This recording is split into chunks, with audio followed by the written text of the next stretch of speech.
الشيطان الرجيم.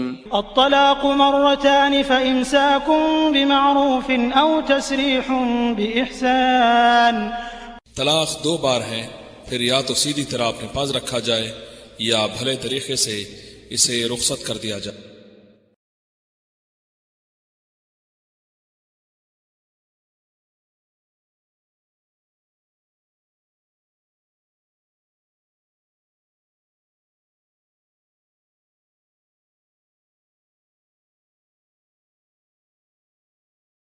جب اس لعنت کو رحمت بنا کر مولویوں نے تو پیش کر دیا، لیکن ایک معاشرہ ہے آپ کے اور ہمارے معاشرے میں جس کو فلمی دنیا کہا جاتا ہے، جو اصل میں لعنتی معاشرہ ہے. لعنتی معاشرہ ہے یا نہیں ہے؟ فلمی دنیا لعنتی معاشرہ ہے، لعنتی دنیا ہے. لیکن غور کرنا، یہ رحمت جو مولویوں کو رحمت نظر آ رہی ہے، فلمی دنیا اس رحمت کو رحمت نہیں مانتی. فلمی دنیا کے لوگ بھی کہتے ہیں یہ لعنت اور بدکاری ہے. آپ بھی سنیے. اللہ اکبر. مشہور اداکارہ سنگیتا اور ہمایوں قریشی دونوں میں طلاق ہو گئی.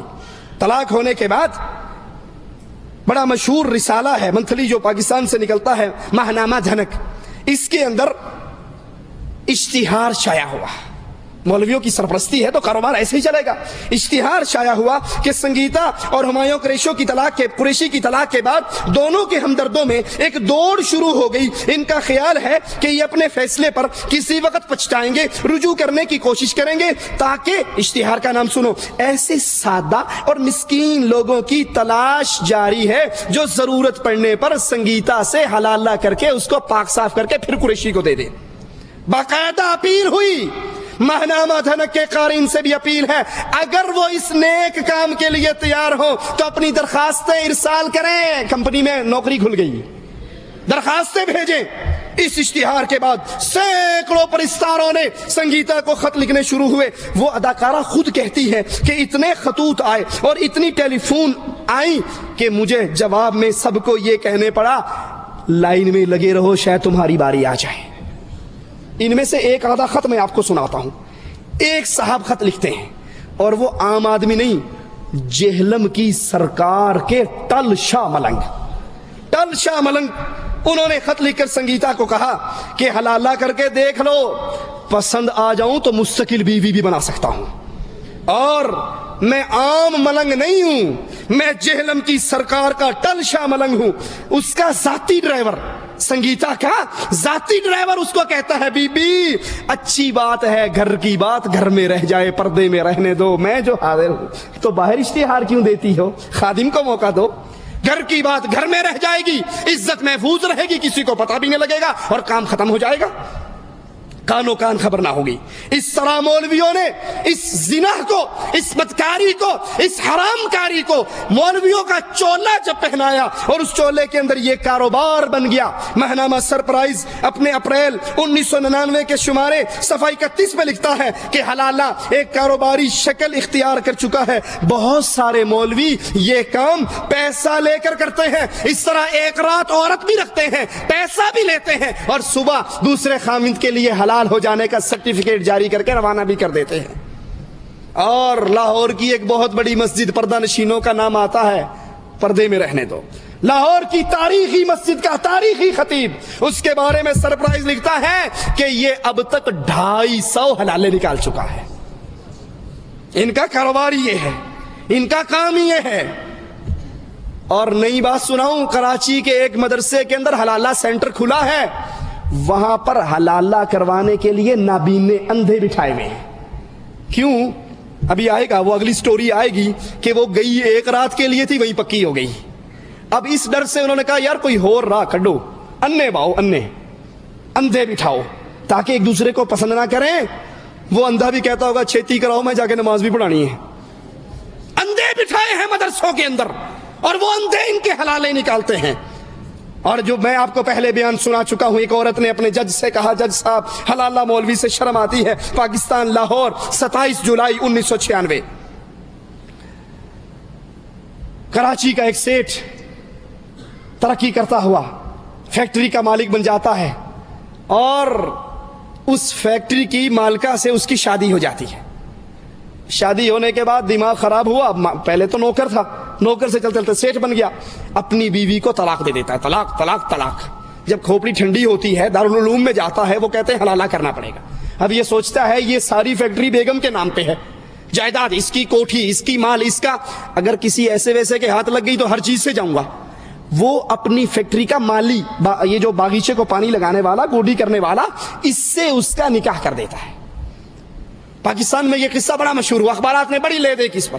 اب وہ مالی باہر بیٹھا ہے، یہ اس کا نکاح کر کے بھاگ جاتا ہے، وہ باہر بیٹھا ڈر رہا ہے کہ میں اس کوٹھی کا چپڑاسی، مالی اور مالکہ سے میرا نکاح۔ وہ غیرت مند عورت اندر سے آواز لگاتی ہے تو اندر آ جا، اندر بلا کے اسے بٹھاتی ہے، کہتی ہے کل تک تو مالی تھا، آج مالک ہے، مالی نہیں ہے۔ میں بھیڑ بکری نہیں ہوں، میں بے غیرت نہیں ہوں، آج تیرے قلعے سے کل کسی کے قلعے سے، میں تیری ہوں اور تیری رہوں گی۔ اب تو اس کوٹھی کار بلڈنگ کا مالک ہے، فیکٹری کا مالک ہے، بس ایک کام کرنا، صبح جب وہ آ کر کہے گا نا طلاق دے دے تو طلاق نہ دینا۔ اس کے دوبارے نہیں آ رہے، نوکر کی چاندی ہو گئی، ایک ہی رات میں اللہ دے تو چھت پاڑ کے دے۔ بڈھی بھی مل گئی، نوکری بھی مل گئی، چھوکری بھی مل گئی، کار کوٹھی بھی مل گئی۔ اب صبح کو وہ مالی صاحب 3 پیس سوٹ لگا کر کرسی پہ بیٹھے، یہ سیٹ آتا کہتا ہے طلاق دے۔ کہا جناب کس کو؟ کہا اپنی بیوی کو۔ کہا میں اپنی بیوی کو طلاق کیوں دوں؟ کہا نہیں غلطی ہوگی، میری بیوی کو۔ کہا بیوی تیری، طلاق میں کیوں دوں؟ اپنی بیوی کو طلاق دے۔ کہا جناب میں اپنی بیوی کو کیوں طلاق دوں؟ کہا نہیں میری بیوی کو طلاق دے۔ کہا بیوی آپ کی ہے، میں طلاق کیسے دوں؟ اندر سے وہ عورت بولی، کہنے لگی بے غیرت دیوس، دفع ہو جا اس گھر سے۔ میں بے غیرت نہیں ہوں کہ آج تیرے گھر میں کل کسی اور کے گھر میں، میں اسی کی بیوی ہوں، یہ میرا خاوند ہے، میں نے اس کو قبول کر لیا۔ تو نے ایک رات کے لیے نکاح کیا تھا، ہم نے ساری عمر اکٹھا رہنے کا فیصلہ کر لیا۔ مولویوں کی بے غیرتی کی وجہ سے، مولویوں کی غلط فتووں کی وجہ سے کہ حلالہ کرنا ضروری ہے، اب یہ عورت ساری عمر کے لیے بدکاری کا منہ دیکھتی ہے، کیونکہ شرعاً تو یہ بھی اسی کی بیوی تھی نا، عدت نہیں گزری تھی، عدت گزرنے کے بعد آزاد ہونا تھا۔ اور یہ نکاح جو حلالے کا نکاح ہے، یہ نکاح نہیں ہے، بدکاری اور زنا ہے۔ تمہارے فتووں نے کن کن گھروں کو آگ لگایا ہے، کن کن کو برباد کیا ہے۔ ٹیلی ویژن کی ایک اداکارہ ہے بندیا، اس کا المیہ سنیے، میں آپ کو بتا رہا تھا، یہ کنجر خانہ جو مولویوں کا کنجر خانہ ہے، کنجریے بھی اس کو برداشت نہیں کرتی۔ اس کے خاوند نے اس کو طلاق دی، مولوی صاحب تھیلا لے کر پہنچ گئے کہ جناب اب تو یہی کرنا پڑے گا۔ تو وہ بندیا کا اخبار میں انٹرویو چھپا کہ میں تڑپ اٹھی ہوں یہ سن کر اور یہ سوچ کر، کیا مجھے اپنے خاوند کے پاس جانے کے لیے اپنا جسم کسی اور مرد کے حوالے کرنا پڑے گا۔ روزنامہ پاکستان 15 فروری 1991۔ لیکن جو ہی کرائے کے سانڈوں کو، کرائے کے بکروں کو، ان دستار اور جبے کے مالک بے غیرتوں کو اس بے غیرتی کی اطلاع ملی، وہ فوراً فون کال کرتے ہیں، خط لکھتے ہیں۔ اداکارہ ان خطوں کو اخبار میں شائع کرواتی ہے، کہتی ہے ایک صاحب نے لکھا، شکر ہے آپ نے حلالہ کرنے کا فیصلہ کر لیا، اور میں آپ سے اپنی اس رغبت کی وجہ سے بجا طور پہ یہ سمجھتا ہوں کہ اس موقع پر آپ خادم کو فراموش نہیں کریں گے۔ تمہارے چولوں کے نیچے، تمہاری دستاروں کے نیچے بے غیرتی کا قانون، بے غیرتی کا نظام، بے غیرتی کا نکاح اب شرافت کے پردے میں چل رہا ہے۔ ایک سانڈ نے یوں پیشکش کی، کہتا ہے میں برسوں سے آپ کا پرستار ہوں اور حلالے کے موقع پر اس خدمت کا زیادہ حقدار ہوں۔ ایک نے کہا آپ مجھے اگر حلالے کا شرف عطا فرمائیں، آپ کی فلمی دنیا میں پیسہ لگانے کے لیے بھی تیار ہوں۔ حالانکہ ان بے غیرتوں کو پتا ہے کہ اس کنجری سے ہمارا تعلق 1 رات 2 رات 4 راتوں سے زیادہ نہیں ہے، لیکن ان مولویوں نے، ان حلالی مولویوں نے بے غیرتی کا ایک ایسا دروازہ کھولا ہے کہ اب اس بے غیرتی کو بڑی شرم اور حیا کے ساتھ تقدس کے پردے میں کیا جاتا ہے۔ 28 فروری 1993 روزنامہ خبریں کی یہ خبر سنیے، 2 دل ہمیشہ کے لیے اکٹھے ہو گئے اور خاوند ڈنڈے بجاتا رہ گیا۔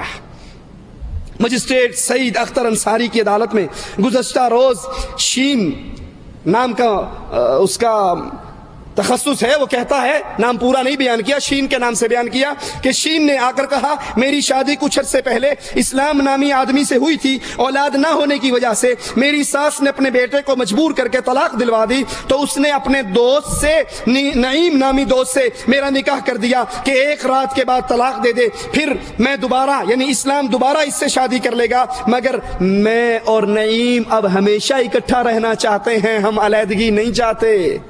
ایک رات کے لیے چھوڑ کر گیا اور وہ ہمیشہ کے لیے اکٹھے ہو گئے۔ اللہ کے لیے سوچئے، کیا یہ بدکاری کا کام، یہ حرام کاری کیا اسلام کی سفید چادر پر بدنما داغ نہیں ہے؟ تم سمجھتے ہو ایک رات کے بعد یہ پاک ہو کر مل جائے گی؟ یہ تو ایسے ہی ہے، کوئی اپنا کپڑا دھوبی کو دے کہ دھوبی صاحب یہ کپڑا میلا ہو گیا، اس کو پاک صاف کر کو دے دو، اور وہ پاک صاف کرنے کی بجائے اس کپڑے کو پیشاب میں بھگو کے اچھی طرح لپیٹ کے اس کے حوالے کر دے، یہ پاک ہو گیا؟ تو سمجھتا ہے ایک رات اس سانڈ کے پاس، کرائے کے بکرے کے پاس رہ کر تیری بیوی پاک ہو جائے گی؟ یہ تو اور زیادہ بے غیرت بن کر آئی ہے، یہ تو اور زیادہ ناپاک ہو چکی ہے، تو نے اس کو زنا کا راستہ دکھا دیا ہے۔ ایک اور استاد، مدرسے کا استاد حافظ ادریس، 8 بچوں کا باپ، اپنی بیوی کلثوم کو طلاق دے دیتا ہے۔ روزنامہ پاکستان 24 ستمبر 1984۔ پھر پریشان ہوتا ہے کہ اب کروں کیا، کہاں سے بندہ ڈھونڈوں؟ اپنا ہی ایک شاگرد درویش جو مدرسوں میں پڑھتے ہیں، انور اس کا نام ہے، اس کے ساتھ نکاح کر دیتا ہے۔ اب وہ درویش سمجھتا ہے کہ میری شادی کس نے کرنی، غریب آدمی ہوں، درویش ہوں، مدرسے کی روٹیاں کھا کر پڑھ رہا ہوں، یہ تو بس اب قابو آ گئی تو آ گئی، خلاص۔ اب صبح ہوتی ہے، استاد جی پوچھتے ہیں میری بیوی کو طلاق دے دے، وہ کہتا میں نہیں دیتا، اور اس پر لڑائی جھگڑا ہوا، اسی اخبار کی خبر ہے۔ بالآخر حافظ ادریس نے اپنے اس شاگرد کو قتل کروا ڈالا اس لڑائی میں کہ یہ میری بیوی کو چھوڑتا کیوں نہیں ہے۔ یہ بدکاری کے، یہ بے حیائی کے، یہ فساد کے دروازے کب کھلتے ہیں؟ جب یہ فتویٰ دیا جائے کہ حلال کرنا باعث اجر ہے، باعث ثواب ہے، اور لعنت کی بجائے یہاں مراد رحمت ہے۔ مصر کے ایک بہت بڑے تاجر نے اپنی بیوی کو 3 طلاقیں دے دی۔ روزنامہ جنگ لاہور 18 دسمبر 1997۔ اب ڈھونڈتا پھرتا ہے حلالہ کس سے کرواؤں؟ اپنی ہی کمپنی کے، اپنی ہی فیکٹری کے ایک چھوٹے سے ملازم سے اس نے نکاح کر دیا۔ صبح ہوئی تو وہی معاملہ، اس نے طلاق دینے سے انکار کر دیا۔ یہ زنا ہے، یہ بدکاری ہے، ایک رات کا نکاح فساد ہے۔ مشروط نکاح سے کبھی عورت پاک نہیں ہوا کرتی، حلال نہیں ہوا کرتی۔ نکاح شرعی اور نکاح حلالہ میں فرق کیا ہے؟ نکاح کرنا انبیاء کی سنت ہے۔ رسول اللہ صلی اللہ علیہ وسلم نے فرمایا 4 چیزیں جملہ انبیاء کی سنت ہے: حیا کرنا، عطر لگانا، مسواک کرنا، نکاح کرنا۔ آپ نے فرمایا النکاح من سنتی فمن رغب عن سنتی فلیس منی، نکاح کرنا یہ میری سنت ہے، جس نے میری سنت سے منہ موڑا اس نے مجھے چھوڑ دیا، وہ میرے میں سے نہیں۔ رسول اللہ صلی اللہ علیہ وسلم نے فرمایا نکاح کرنے سے انسان کا آدھا ایمان محفوظ ہو جاتا ہے، کیونکہ نکاح کے 2 بڑے ذرائع ہیں، ایک زبان اور ایک شرمگاہ۔ شرمگاہ اس کی محفوظ ہو گئی۔ یہ نکاح شرعی ہے جس میں خوشی ہے، جس میں مبارکباد ہے، جس میں ولیمہ ہے، اور یہ نکاح جو یہاں پر کیا جاتا ہے حلالے کے نام پہ، یہ صرف بے غیرتی ہے، اور یہ اتنی بڑی بے غیرتی کا دروازہ کھلتا ہے کہ عورت کو کسی اور مرد کے ساتھ ایک رات کے لیے پیش کیا جاتا ہے۔ کیا خیال ہے یہ چھپ چھپا کر اس حلالی خامد سے دوبارہ رابطہ نہیں کرے گی؟ یہ زنا کے راستے پہ نہیں چلے گی۔ ایک غیرت مند کو تم جب اس کے منہ پہ حرام کاری کا سٹیکر لگا دیتے ہو، پھر اس کی عزت کو کون بچانے والا ہو سکتا ہے؟ اس لیے اللہ سے ڈرو، اس حرام کام کو، اس برے کام کو، اس خلاف شریعت کام کو نہ رحمت کا لقب دو، نہ اس کو حلالی کا لقب دو، بلکہ رسول اللہ صلی اللہ علیہ وسلم کی حدیث کو اپنے سامنے رکھو۔ اللہ کے نبی نے فرمایا لعنت ہے اس پر جو حلالہ کرے، اور لعنت ہے اس پر جس کے لیے حلالہ کروایا جائے۔ جب انسان اگر غلطی سے کبھی 3 طلاق اپنی بیوی کو دے دے تو عدت کے اندر اس کو حق ہے کہ وہ رجوع کر لے۔ وہ عدت کے اندر رجوع نہیں کر سکا، عدت گزر گئی ہے، تو اس کے بعد وہ نکاح کر لے۔ ایک مجلس کی 3 طلاقیں ایک شمار ہوتی ہے، اور پھر اس کی بنیاد پر جو یہ حرامے کی صورت نکالی گئی ہے، یہ تمام چیزیں اللہ کے رسول صلی اللہ علیہ وسلم کی شریعت کی مخالفت ہے، آپ کی شریعت کا مذاق ہے۔ اللہ سے دعا ہے اللہ ہمارے گناہوں کو معاف فرما دے، اللہ ہماری خطاؤں کو معاف فرما دے، اللہ ہماری سیاہ کاریوں کو معاف فرما دے، اللہ ہمیں دین کو ویسے سمجھنے کی توفیق عطا فرمائے جیسے رسول اللہ صلی اللہ علیہ وسلم سے آپ کے اصحاب کرام نے سمجھا، جیسے انہوں نے عمل کیا۔ ہمیں زندہ رکھے، ایمان پہ رکھے، موت دے اس حال میں دے اللہ ہم سے راضی ہو، ہم اپنے اللہ سے راضی ہوں۔ اقول قولی ھذا واستغفر اللہ لی ولکم ولسائر المسلمین فاستغفروہ انہ هو الغفور الرحیم۔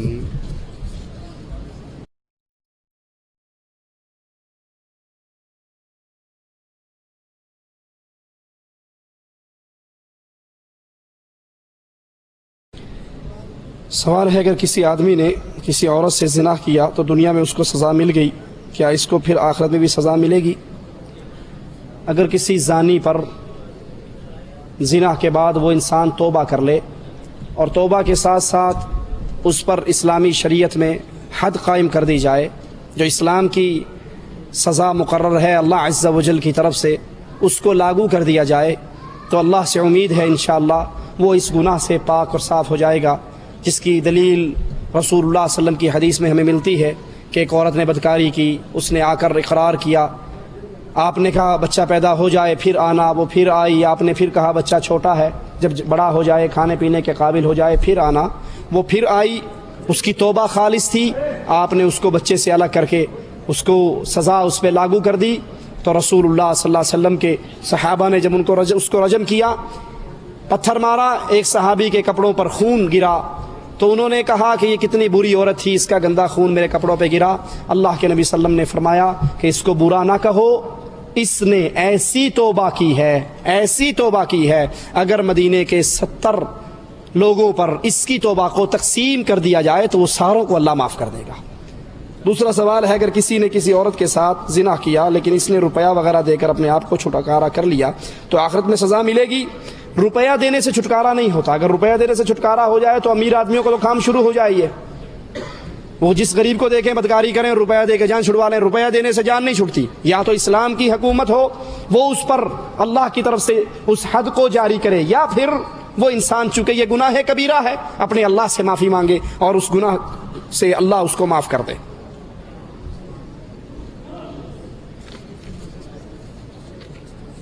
کیا حج کرنے کی اجازت ماں باپ سے لینے کی ضرورت ہے؟ نہیں، آپ کے پاس پیسہ ہے، مال ہے، آپ طاقت رکھتے ہیں حج کی، تو آپ حج کریں، یہ فرض آپ پر ہے، جیسے آپ پر نماز فرض ہے ویسے حج فرض ہے، تو نماز پڑھنے کے لیے ماں باپ سے چھٹی لیں گے کہ ابو جی نماز پڑھ لوں، یہ بھی فرض ہے وہ بھی فرض ہے۔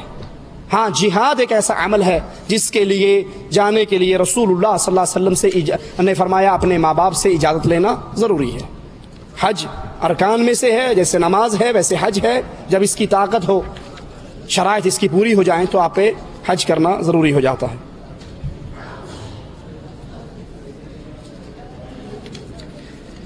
ایک آدمی نماز بھی باوقت پڑھتا ہے، موسیقی بھی سنتا ہے، تو کیا وہ ایمان سے خارج ہو جاتا ہے یا اسلام میں رہتا ہے؟ ساتھی خاموش ہو جائیں، اگر آپ بھی بولتے رہیں گے تو کسی کے پلے میں بات نہیں پڑے گی۔ یہ کتاب بانٹنے والے بھائی کو روک دیں، کتاب نہ بانٹیں، جب ساتھی نکلیں گے تو وہاں گیٹ پہ دے دینا، چھوڑ دیں۔ ایک آدمی نماز بھی پڑھتا ہے اور موسیقی بھی سنتا ہے، اس کے بارے میں کیا حکم ہے؟ موسیقی سننا گناہ ہے، موسیقی سننا گناہ ہے، اور نماز چھوڑنا کفر ہے۔ نماز کا تارک کافر ہے، موسیقی سننے والا کافر نہیں ہے، لیکن اس کو گناہ ہے، سزا اس کے اوپر تلوار لٹکی ہوئی ہے، تو نماز پڑھنے سے اللہ سے معافی مانگے، اللہ اس کو معاف کر دے اور اس برے کام سے رک جائے۔ لیکن اگر ایک بندہ موسیقی نہیں سنتا لیکن نماز بھی نہیں پڑھتا تو یہ کافر ہو جائے گا۔ ایک بندہ نماز پڑھتا ہے ساتھ ساتھ گناہ کرتا ہے تو یہ گناہ اس کے اوپر ہیں، توبہ کرے گا، گناہ کبیرہ ہے تو اللہ توبہ سے معاف کرے گا، اور اگر گناہ صغیرہ ہیں تو مختلف نیکیوں سے بھی اللہ عز و جل معاف کر دیتا ہے۔ طلاق 3 مجلس میں دینے کا طریقہ، کم سے کم 3 مجلس میں آپ نے، میں نے حدیث سنائی آپ کو، اس طلاق دینے کا جو مسنون طریقہ ہے وہ جب عورت طہر کی حالت میں ہو، پاکیزگی کی حالت میں ہو، تو پھر اس کو طلاق دی جائے اور اس پاکیزگی میں اس سے ہم بستری نہ کی جائے۔ اگر کوئی مرد غصے میں کہے میں تجھ کو گھر سے مار بھگاؤں گا تو کیا طلاق ہوگی؟ نہیں، یہ کہنے سے کہ میں تجھے مار بھگاؤں گا، گھر سے نکال دوں گا. اگر اس کی نیت کیا ہے, کہنے والے کی نیت کیا, میرے گھر سے نکل جا, میرے گھر سے نکل جا. مرد اپنی بیوی کو کہتا ہے نیت طلاق ہے کہ طلاق کی صورت میں نکل جا, ٹھیک ہے, یہ ایک الگ معاملہ ہے. ایک ویسے غصے میں کہتا ہے مارتا ہے تجھے, نکل جا میرے گھر سے, مار دوں گا, چل میں تجھے تیرے باپ کے گھر چھوڑا ہوں. با ارادہ طلاق نہیں, با ارادہ زیارت, کہ چھوڑ آتا ہوں, مل آئے گی 4 دن رہ لے گی, تو اس سے طلاق نہیں ہوتی. یہ تو آپ کے ارادے پر ڈیپینڈ ہے. واللہ اعلم.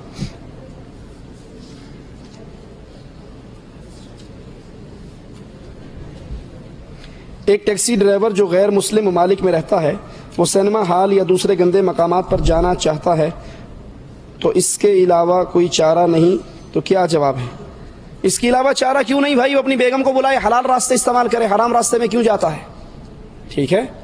اور اگر ایسا معاملہ نہیں ہے تو اپنے ملک میں چلا جائے. دال روٹی کا تو اللہ نے وعدہ کیا ہے, بھوکا تو اللہ مرنے نہیں دے گا. ہم صرف سٹیٹس کے لیے باہر بھاگتے پھرتے ہیں. تو 4 مہینے, جس حضرت عمر کا فتویٰ ہے, مرد اپنی بیوی سے اگر بیوی ڈیمانڈ کرے تو اس پر آنا واپس ضروری ہو جاتا ہے.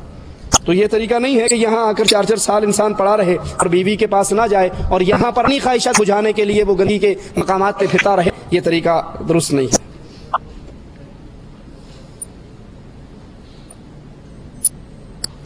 اگر کسی آدمی نے اپنی بیوی کو 1 مرتبہ 3 طلاق دے دی اور کئی سال گزر گئے, بیوی نے کسی اور مرد سے بھی نکاح نہیں کیا, تو کیا وہ اپنی بیوی سے, جی یہ 3 طلاق 1 طلاق ہوئی ہے, اب یہ دوبارہ عدت کا پیریڈ گزر گیا ہے, اب یہ دوبارہ اس سے نکاح